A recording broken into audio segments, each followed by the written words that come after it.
Jinggit pangaladu Ngamlai oshu Satang jingkin mau Kung kadak hauma Ning kong kisingi Mga badamapi Jinggit nga iti Ban ay shit kila Hinray klempoy perkat Kumba pomu perkat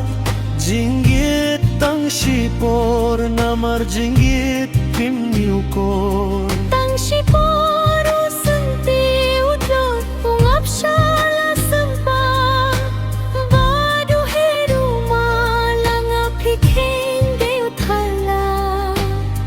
Watla pila jay Tang jing kublay katunga ay Jinggit ning kong bangaladu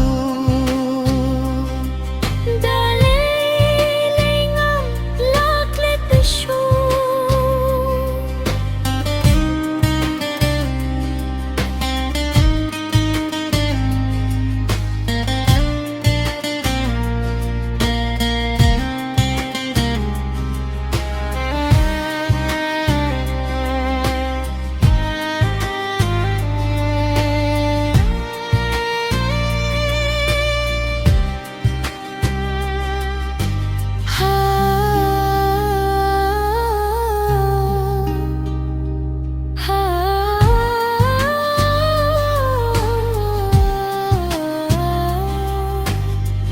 Hinray klempoy perkat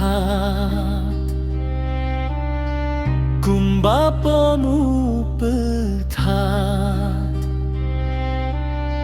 Jinggit tang shipor Namar jinggit pimniukor Hinray klempoy perkat Kumba pomu perkat Jinggit tang shipor Namar jinggit pimniukor Tang shipor usenti utlor Ungap shala sempa